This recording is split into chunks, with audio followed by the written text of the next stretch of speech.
Hey, it's Friday, and I'm Cade.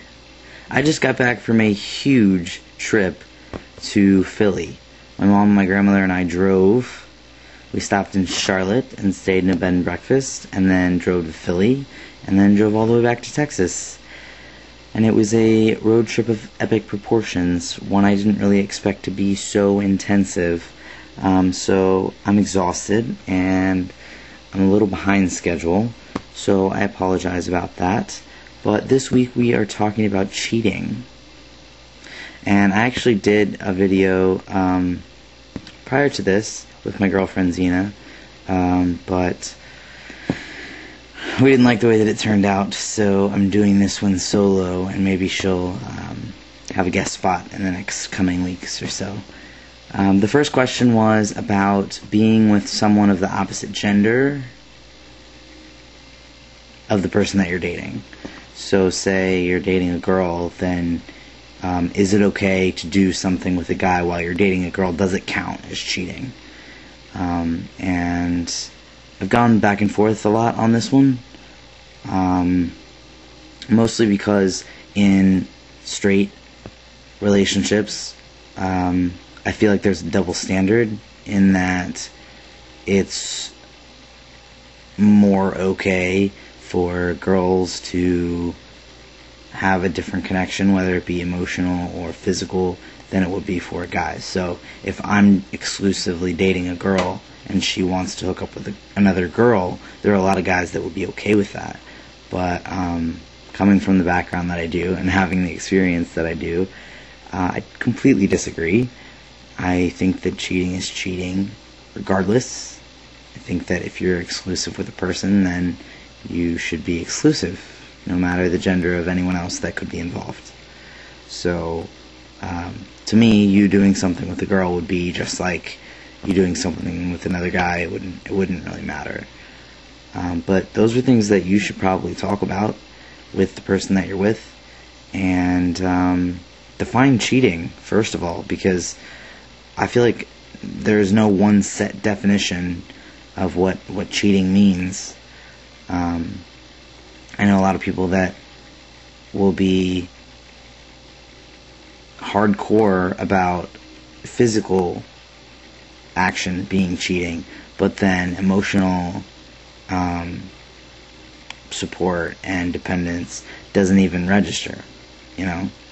And if your girlfriend is spending every day with someone, and you know that's who she calls before she goes to sleep at night, and that's who she calls when she's having a problem, and that's who she goes to when she's happy, if that's the case, then I feel like that could be cheating.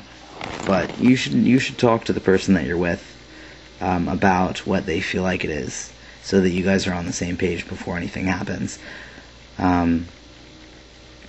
But as far as cheating in relationships in general, it's hard to be objective because it's such a subjective topic, and if you haven't been cheated on, or if you haven't been the person who cheated, you don't necessarily know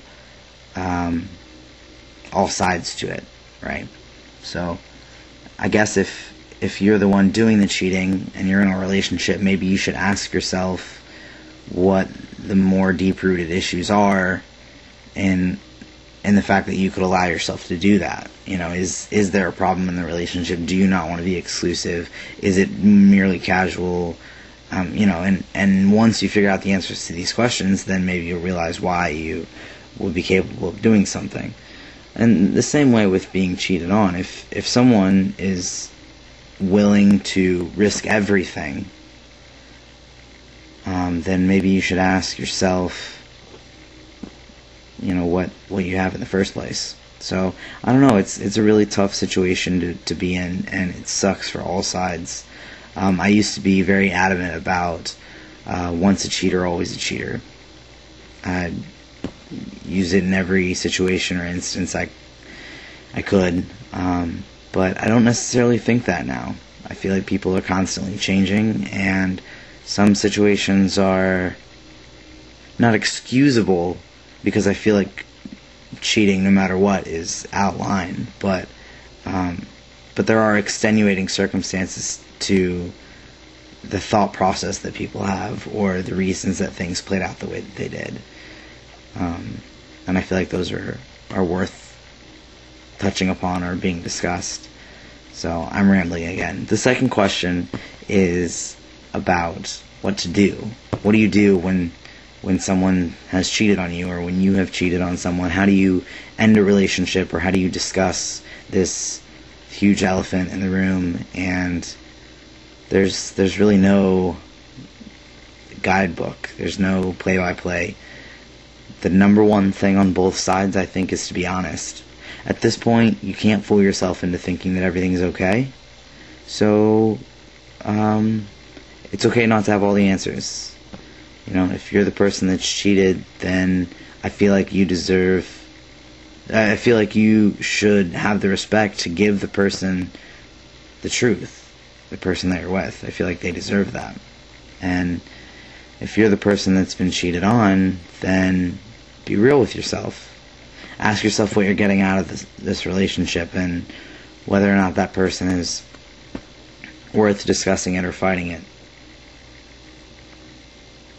I feel like there are bigger issues at stake that people sometimes overlook, and then they get mad at the person that your significant other cheated on you with. I never understood that. Like, if there's a girl, or, you know, two girls, or whatever, two people are dating, and someone else hits on one of them, or something happens between them, or, you know, your significant other cheats with this girl, the girls are always mad at the other girl. But I don't understand that. Like, shouldn't you be mad at your significant other, your girlfriend or boyfriend, that just had enough gall, basically, to disrespect your relationship in that way? Shouldn't you be mad at them? But instead we're mad at the other person because there are no emotions attached to them, because we don't know them, we don't care about them, so it's easy to put the blame on them instead of on us. It's something worth thinking about. I'm feeling very flight attendant-y today. Like I have to explain things by gesturing them to you. I don't know. I'm tired. But cheating's a rough spot to be in.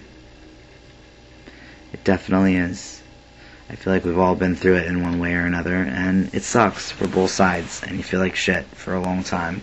But I think that the biggest lesson to be learned is that if you have been cheated on, that it's not your fault. You don't take all the blame.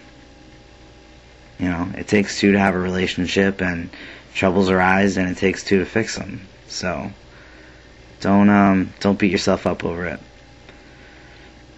Okay, that's all I have to say. I'm done rambling now. I hope you guys have a great weekend, and I look forward to seeing you next Friday. Peace.